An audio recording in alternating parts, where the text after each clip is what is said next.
Matt and Danny, and welcome back to A Better Way. We have a great topic for you guys Hot topic. This video. It is a hot topic. It's the topic of what? I'm just joking. Oh, I remembered. of Communication. I was trying to communicate to you with my eyeballs. I know you were. I could see it in your face.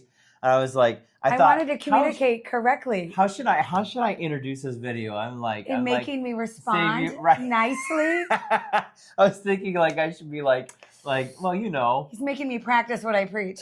Yes. Oh. Yeah. Yeah. We're going to get into some of this preaching a little bit here, I think, in this one. Communication is so vitally important, really, in every area of our life. It is truly. I mean, in your church life, you can't get along with the people you go to church with if you don't effectively communicate with one another. We're not going to touch that in this video. That's a whole another video. But we also we might never touch that. we also have to communicate in our jobs. We have to communicate really in any relationship that we have. Parent-child. In parenting. In dealing even with your older parents when you move out and start a life of your own, and and sometimes mom and dad forget that they're not in charge of everything. I'm not saying that about our parents specifically, but there are times when you have to communicate effectively to others. Not always pleasant, but we really want to zero in on effective communication in marriage between the husband and wife. Right. At least that's what I understood. Yes. Did we communicate? We didn't communicate about that? Well, we did. Listen. But did we effectively what do I always say? What do I always say? If actually, your line about communication is very, very good. We did communicate about this. We did. I know. I'm kind of joking. But say your little spiel. It's good.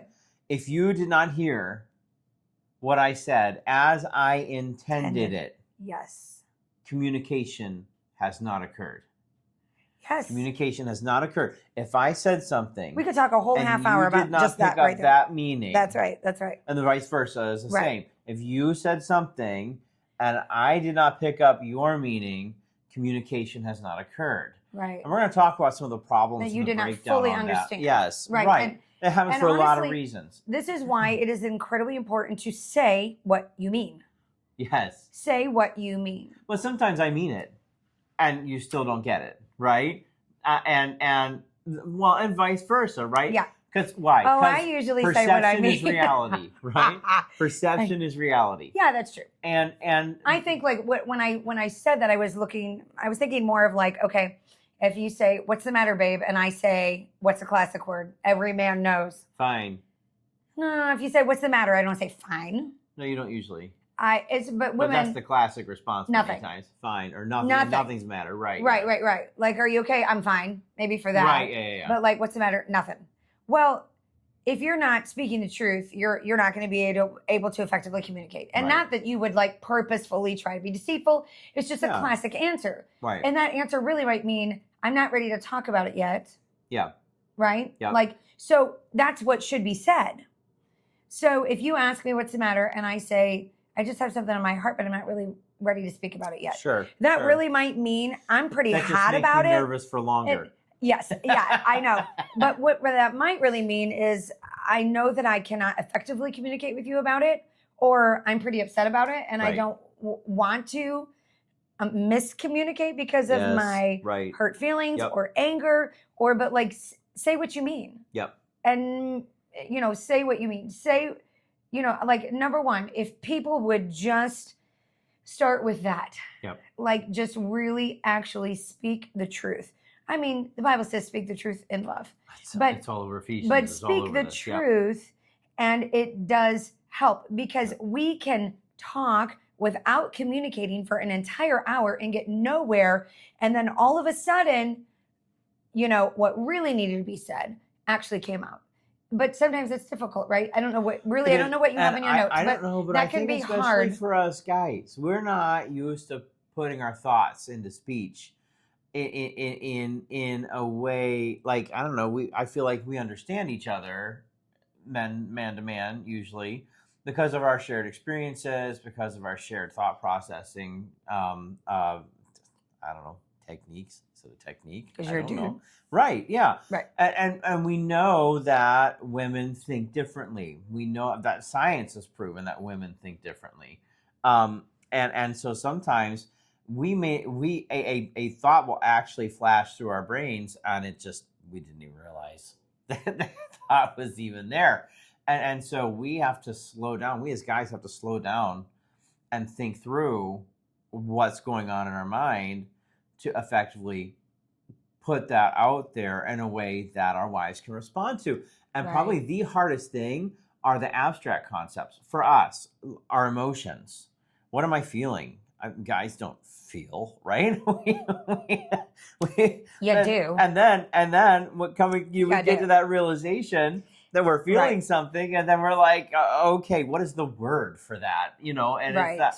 I think women tend to be a bit more intuitive. Obviously, I'm making blanket statements. There are always guys who are just incredibly effective at communicating. There are ladies who struggle to communicate.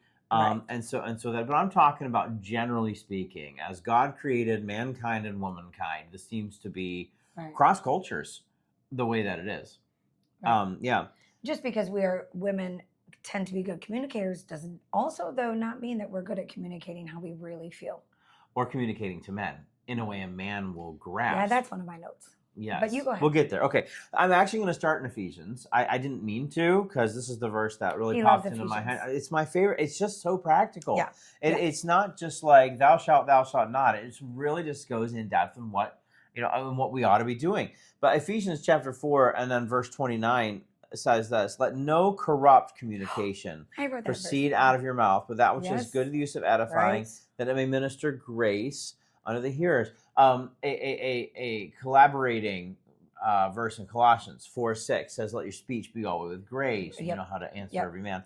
I think that one's closer to knowing what you believe, why you believe, and be able to effectively communicate it, which I firmly believe to others. Yes. But there's an application here just the same as that we ought to be able to communicate. When we communicate with one another, it needs to be with grace.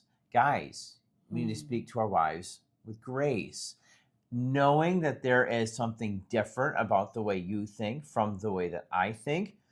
We ought to give grace to one another when there's obviously a conflict or a misunderstanding, or we don't know what in the world, or just a difference of opinion is the breakdown here. Or there might just be, honestly, just a difference of opinion. Because you're allowed to be wrong. You know what I was just going to say? Just because you disagree doesn't mean I'm right, you're wrong, you're right, That's I'm actually wrong. true. That is true. Right, exactly. Yeah. But thanks for that. You're welcome. Humility. I will take that. That goes back, though, to the whole perception is reality thing. Right. And one of the things that I have had to learn to do, and I really try to push this heavily into people that I counsel with, particularly in a couple situation and a setting, is to always give the other person the benefit of the doubt. Yes. Right? Yes.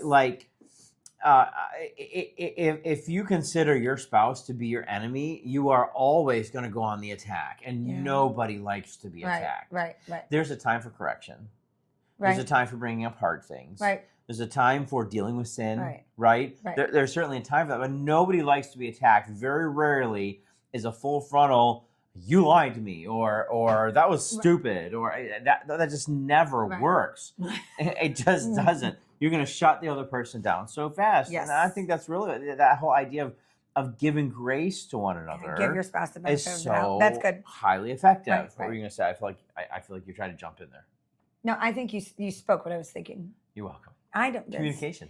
25 years of it, man. I know. It's very, very true. Yeah. Oh, it doesn't mean we're always perfect in that, just because we've been doing it a long time. You can be we're definitely not perfect a really, really long time and not effectively communicate. And that's why people who've been married 25, 30, 35, 40 years sometimes end up doing little more than cohabiting under the same roof, but not really ever coupling. Right. Because that's good. That was. I just came up with that right off the cuff. Word vomiting is not communication. It is expressing maybe how you feel, but there's a difference between saying, I hate it when you, and saying, when you do that, I feel disrespected because. Right. I think sometimes too, if you start with yourself, right. And that's a technique we often do. And we teach couples.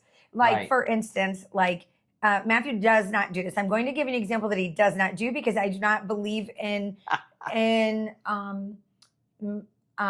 highlighting your spouse's faults verbally to people, and we know that. We've talked about that. We don't believe in doing that, to talking about your spouse behind their backs to other people, talking about your spouse poorly in front of people.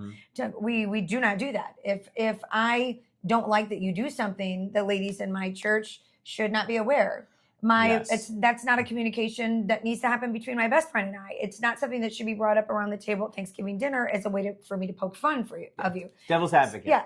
So does that mean we put up a false front to the world then? No. We make it look like we're a perfect. No, absolutely not. Okay, so how would you break that down? Well, like, because I feel like people think, you just put on a happy face, pretend like there's no problems in the world, and then everything falls apart when you get home. And I feel like that kind of I don't know, it's almost borderline deception. You obviously don't want to air your dirty laundry, right? But where's the balance in that? Well, you get help when you need help. Yeah. You ask for help when you need help. Right. If you need counseling, you get help. Yes. If you need to speak to somebody, you speak to your pastor's wife, or a counselor, or a mentor, or I'm not saying she's the only one. Or even a good trusted friend. But even like one of my notes is, you don't talk about the problems between you and your spouse with others first. Yes. Ever. Yeah, I always try to rectify. That's Matthew 18, right? So it doesn't. Well, obviously, when I'm talking about a dangerous situation. But that goes that's right. That's right. So, but back to the example of like what you don't do. Yeah. Like, okay, so like you don't throw your dirty laundry on the floor, right? Okay, effective communication. However, if you did. Because I used to. I wasn't going to say. I know, but it's okay. If we can be a help. Yes. To somebody else. Well, I was trying to use something that you don't you don't do. Okay. It wouldn't be I mean I could just be honest and be like, why can't you just put your dirty laundry in the dirty clothes? It's 10 feet over there, right? Yeah. Or 1 foot. Yeah, right. Or 4 inches. Like, it doesn't mean that I never pick up after you if you're out of bed before me, which you often are. I take your pajamas and put them in the dirty clothes, or fold them, or whatever, but I don't consider that an act of disrespect, like, to me. But you don't do this, so this is why I'm talking about it. But like it would be better for me to say, I work really hard. Yes. To take care of you in our home, and I feel incredibly disrespected that you can't drop your socks in the dirty clothes. It feels disrespectful to me. That is such a huge word because if and this is going to cause. I'm already feeling like I'm not feeling resistance from you, but I'm telling you, I'm going to get to this. That's going to get resistance because we're going to 1 Peter 3 that I shouldn't just serve you, and I do serve you. Right? Yes, but I serve you also. Yes, you do. Yes, right. Yes, exactly. But that's taboo, I would say. Oh no, I don't care. It's okay. In our Christian feel free culture, to send all the nasty letters you want to. Right. We can handle it. Oh, don't do that. Just like feel free to disagree agreeably. Right. Here's I don't look at any of the input. Matt does. The idea of respect. Yeah. Right. It is underrated in a world that touts respect. They think respect is never offend me. That's what our culture throws out there, right? You disrespected me. Well, okay. If there because was you grounds disagreed with for, me, right. You disrespected me. What was the motive? What was the action? Were you in a position where that you did not earn or deserve that respect that you felt like you were entitled to? Right. Interesting word choice there, but you felt like you absolutely deserved. We need to stop and consider the other person's point of view. And that is a lost art in our modern American culture. It is true. And I will tell you, like, not that I tend to just more speak to the women, and you can tell the men whatever you think would help them. But I think it would be very helpful to a lot of men to listen to that wise counsel, that they don't, you hear things like, you're nagging me, stop mothering me, stop. But if that's all a wife gets to do all day, is to parent you, Yes. to clean up after you, Yes. to, right? I mean, I cook for you, I cook for our family. We clean up the kitchen, we clean up, I do your laundry, right? I am a keeper of my home. I also work outside of my home. Yes. I also work. And so we have come up with a system. Proverbs 31 package, honey. Oh. You are. That was a very nice compliment. You're welcome. Thank you. Communication. I totally understood what you were putting out there. Yes. Thank you for that. But I think, I'm not saying that to brag on myself. I'm just saying we have come up with a system that works for us because we have communicated about that, right? Mm. That you help around the house on the days when I'm, on the evenings when I'm working, when I'm out working. And that's how it's always had to be. Right. And I'm not going to chastise men if they don't help their wives, but I will tell you to make your wife, expect your wife to take care of you how your mother did, and then be upset at your wife when that's how she views you. Yes. And let's take it a step further. Yeah. And I'll keep it family friendly, but nobody looks romantically at their child. Right? Was that safe for you too? Yeah. I think it was. So. Right. I think maybe you understand what I'm saying. Right. Exactly. If your wife has to be your mother all the time, that's right. Then it'll be really hard for her to flip that switch when you want her to be a lover. That's true. Yeah. I agree. Right. I agree. All right. Where were you going? And so respect. I was just going to say respect, but that's okay. Let's move on. 1 Peter chapter 3. And you have likewise wives, and it's the whole subjection to your own husbands. We're skipping. Let's skip that part. That's okay. Whatever. Well, I'm going to touch on it though, but not in the way most people think, because it's interesting that when people say that a lot of, let's just be frank, they are misogynistic, awful people who want to use the authority of God's word inappropriately, right, out of context, even abusively, to lord over their wives. That's a problem. Yes. Because if you read it in context, see these chapter divisions, we put those in. Right. Peter didn't put in the chapter division. He didn't say 1 Peter chapter 1. That's not how that went. Oh, we have a visitor. I did not effectively communicate with our children. We're recording. You want to come say hi? You want to come say hi to everybody?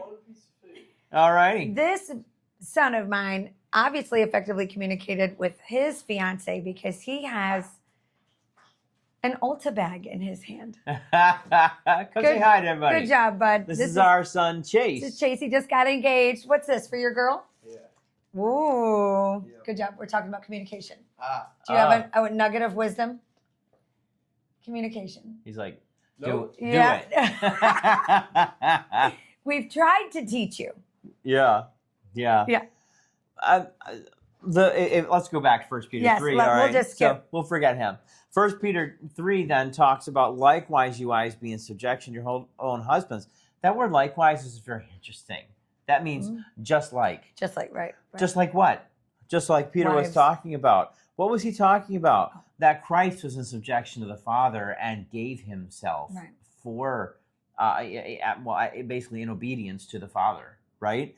Chapter 2, verse 24, bear his own sins in his own body on the tree, that we being dead to sins live in righteousness, by whose stripes we are healed, for we are as sheep gone astray, quoting Isaiah here. We're now returned to the shepherd and bishop of your souls. Likewise, just like Christ, wives, be in subjection to your own husbands. That if they obey not a word, they may also without the word, that they also may without the word be won by the conversation of the wives. The whole idea is, just as Christ was in obedient subjection to the Father and so won salvation, so wives, you can be in subjection. By the way, this is talking about an unsaved husband. You likewise, you wives, be in subjection to your husbands, so that even if you do not have to explicitly give him the gospel, your very lifestyle will lead him to Christ. Now, I'm not talking about lifestyle evangelism, but if you do not have a lifestyle of evangelism, it's going to be a problem. You can't evangelize. No, that's right. And so we go Let on your with your chase lifestyle back up your conversation. evangelism. That's what I say with that. Yeah, right. Because I do an believe evangelistic lifestyle. in an evangelistic lifestyle. Yes, And right. I do in lifestyle evangelism, but just not exclusively. Yeah. Yeah, I should be able to evangelize with my lifestyle, and my lifestyle should back up my evangelism. Right. Yeah. So then we go down to verse 7, which is where I really wanted to start. I gave way too much background, but that's okay. Verse 7, likewise, here's a trigger word, right? We had likewise, you wise. The funny thing about this is we like to hammer and thump on be in subjection to your husbands, but then there's a likewise for the husbands too. Likewise what? It's not likewise, it's likewise as Christ gave himself. Right. Likewise, ye husbands, dwell with them according to knowledge, giving honor unto the wife as unto the weaker vessel, as being heirs together of the grace of life, that your prayers be not hindered. Yeah. I think this is just so interesting, because there's this idea that dwell with your wives according to knowledge, and we think that just means that we should just know her favorite flower. I do not believe that that's all that is saying. It is literally an intimate phrase. To dwell with her intimately, that means to know her. More to our point, know how to communicate to her. That's a command. Right. We are to know our wives, be all of one mind. What? I mean, it's the very next thing. You know what that means? It means you have to learn how to resolve some issues. Right. You cannot effectively be of one mind. I need to stop preaching. Right. But you need to effectively be all of one mind. Having compassion. When's the last time you showed compassion to your wife? Wow. You come home, long day of work, you want to sit down in front of the television and ignore the rest of the family. Maybe your wife needs some compassion. Maybe she kind of had a rough day too, right? Yeah. Because we know that the women have rough days. And go back to why that would be a problem. Like, we're not going to hammer on that. It's talking about communication, right? Yeah. Right? Love his brethren, be pitiful, be courteous, not rendering evil for evil. Down in verse 10, it says, For he that will love light and see good days, let him refrain his tongue from evil, and his lips they speak no guile. Shut your mouth. Yeah. Right. You don't have to complain if dinner's not ready the second you walk in the door. You can also communicate poorly. Yeah. You can communicate. Is evilly a word? I just made it up. Evilly? Stop asking me smart things. I know. I don't think it is, but I made it up right here on this YouTube channel. Right? A better way, word. Okay. Right? Evilly. Let him eschew evil. I think we've done that good. in every video. I think we have. It's a thing. Right. Let him seek peace. And then he uses a word that we don't use anymore. And ensue it. Seek peace and ensue it. That word ensue means to seek after eagerly. Wow. It's not just, okay, I'll just shut up so she's not mad at me. No, right. It is to almost obsess over making sure there is peace between you and your spouse. Right. And by the way, this is to husbands, right? He's still talking to husbands. Say it to ensue it. Say it to husbands. Ensue it. Right? We say that when we speak to couples as passionately pursue each other in every area. Yeah. In every area. So I just want to say one other thing. And I think it's going to open up because we don't talk about this stuff when we start, oddly enough, on I'm this. looking at my notes. I know, but I did kind of glance at some of your things that you wrote down. I saw you. Because I wondered where I should say some things. Right. But I think what I'm about to say is going to open up really what you're going to say. It says to give honor unto your wife as unto the weaker vessel. That's not popular in our American culture. But you know why it's not popular? Because we have misdefined these words. Yes. We have misdefined these words. We are to give honor. You know what that word honor? Give honor literally means to bestow worth or value, to consider precious. Not precious as like gold, but precious. That phrase "weaker vessel" literally means like a porcelain vase. Right. When's the last time, husbands, you treated your wife that way? Like, not just like she has value as another image bearer of God, but that she is valuable to you. She's your porcelain vase. When's the last time you treated her like that? Wow. This weaker vessel thing, has nothing to do with ability. There are women on this planet that could beat me up, right? That's not what this verse is saying.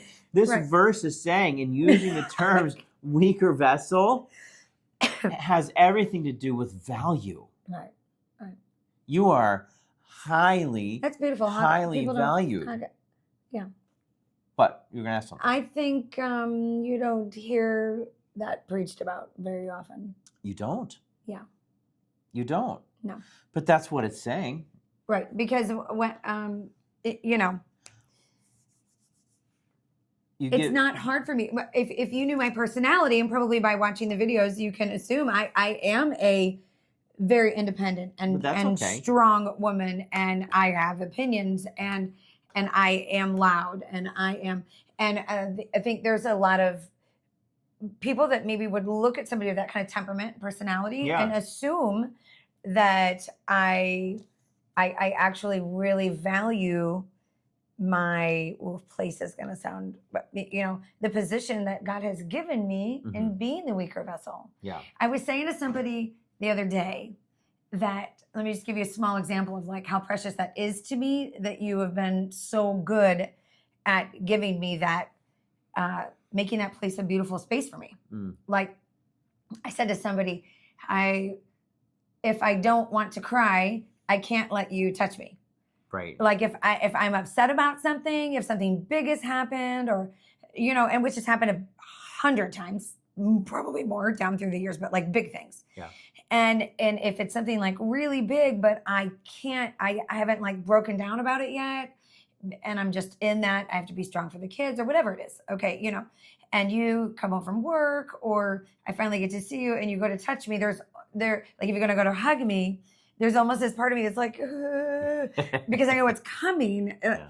And it's because when you hold me in that way, you give me permission to release and be that fragile, vulnerable person, which will bring on my tears. Like, that particular thing can go both ways, but it does tend more towards the women. Yes, that's why God designed women, and that's okay. I think that we don't like phrases like that as women. Sometimes, like even culturally, we're like, that rubs me wrong. I don't want to I'm strong, and it's okay. You can be strong.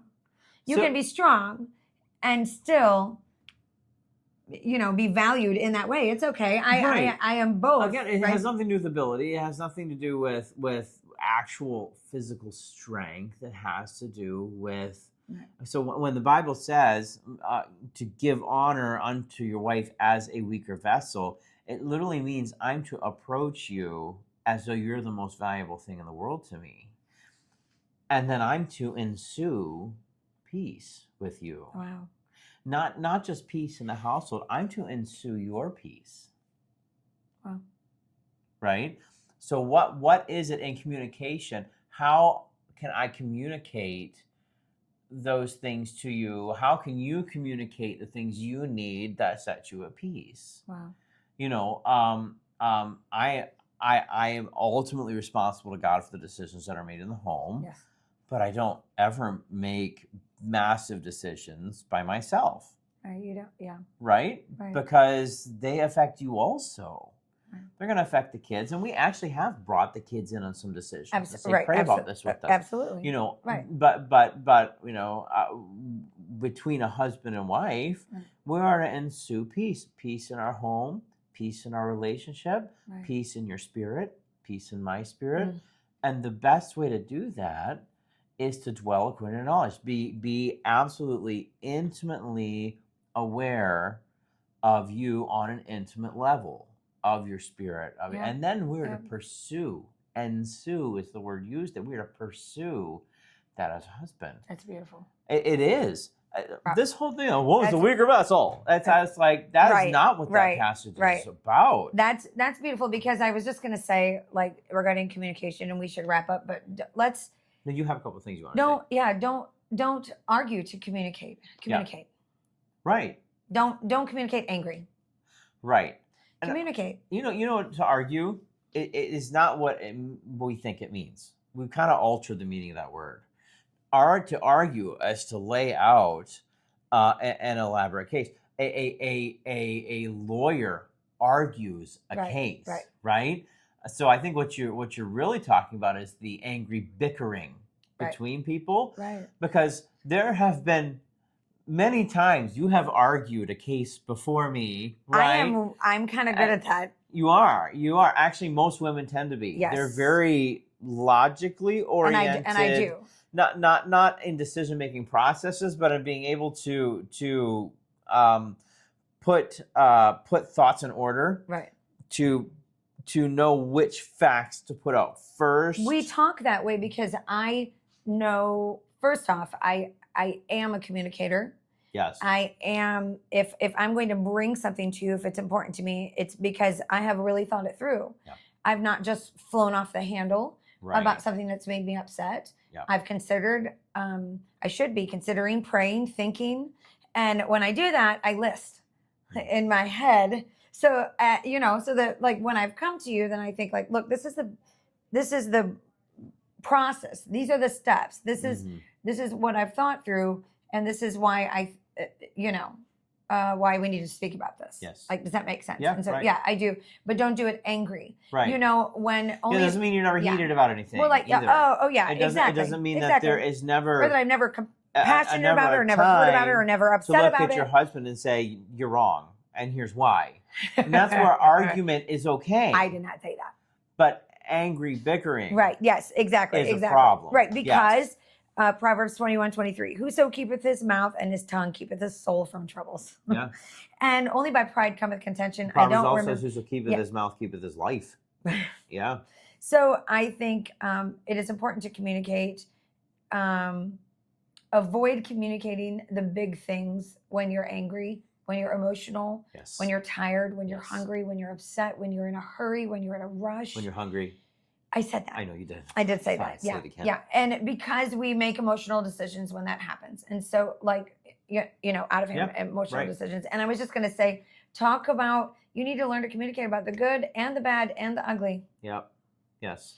Like you can't just learn to communicate about intimacy or just learn to communicate about your kids and actually chances are, if you're not communicating outside the bedroom, you're not communicating inside the bedroom. Right. If you're not communicating husband and wife, you're not effectively communicating to your children. Right. If you're not, you understand, if you're not effectively communicating with God, you're not effectively communicating with your spouse and others. Where I was going to go next. You're not. Yep, that's right. Yep. So, and I was just going to say one thing that I've told like multiple, and this is in like parenting that'll probably come up then, but I used to tell my babysitters, if my kids are being naughty, they're either tired, bored, or hungry. Yeah. And, if you're angry, you might be tired, bored, or hungry. Yes. Yes. Take a nap. Yeah. Go read your Bible, do some journaling, get your head in the right space. Listen to Christian music. That's right. Put on some Christian tunes, Yeah. And, I just put kiss his face, give him some grace, and you might need space. Yeah. I know when your wife needs space. Not everything has to be talked about the very moment it enters your mind. Right. In fact, it's probably better if it's a big thing. Yeah. I struggle with that one. I speak my mind to you. Yeah. You have conversations with God, and then you have conversations in your brain that you're going to have with me, and then you don't have the conversations with me. Right. Yes, but then because I already settled it. He said it. He said it to me in his brain, the way he would say it to me. But we've been better about that. Like, 25 years, we should be better about that. I hope so. Usually he'll text me and say, "Hey, I want to talk about such and such later." Yeah. And then, of course, I think about it all day. Right. And then but that's how we've learned to not forget to talk, about things. And not everything has to be talked about immediately. Big things need to be prayed over, thought through, and to effectively communicate, done, in a good manner, in a gracious manner. Right. When the Holy Spirit says. Yes. And there are some things that I find that the Holy Spirit will just say, talk to me about that. Mm. And let me talk to Matt. Yeah, and there's a wisdom in knowing when you don't really need to communicate something. Yeah. sometimes I would agree. it's just you, not you. It's, Yeah, I mean, it was sometimes it is. sometimes, Just me, right? sometimes what's bugging me is Is really not- more my problem, Is not me. Yeah. and it's not you. I'll remind you of And that. I know, No, I'm not every time, just sometimes. Yes, yeah, exactly. Yeah, right. Okay. Yeah. Well, Good. we've That's made it. good. We're still making mistakes. 25 years in. Oh, and we're we still always will. learning. 25 years in. But we give each other grace. Yeah. And I think that's where a lot of marriages fail. Yeah. In this fast food, self-absorbed, modern American culture where you do you and I have my rights and really the world is all about me. Yeah. The entire idea of giving somebody else grace is almost an entirely foreign concept. Yeah. And it's a shame. And yeah, we have learned to disagree agreeably. Yep. And I don't have to. I don't have to agree with everything you say. It's on the internet. Yeah, right. You heard it. Yes, but vice versa. I'm Right. not talking about biblical things. I'm not talking about God. I'm talking about Although we disagree on tertiary, some of those things too. meaningless. You don't need to bring that up. Meaningless. I'm just talking about the everyday meaningless Right. silly stuff that doesn't and Right. and that's a big problem in our American culture. People do not know how to disagree agreeably. Yes. Yes. Yeah. Everybody Like- who disagrees with you is not your enemy.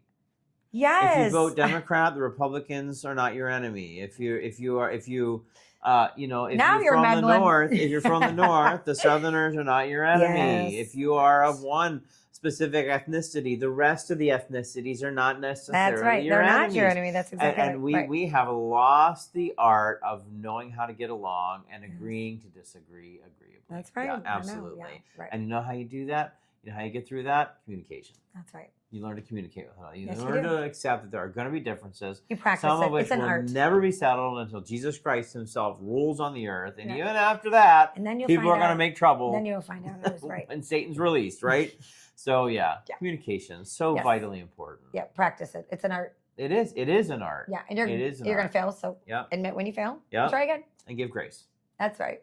Yeah. Well, from a better way. Thanks for joining us. I had a great time. It was a great conversation. right. And hopefully it's been a help to you. We'll see you Thanks next again. time. Bye-bye.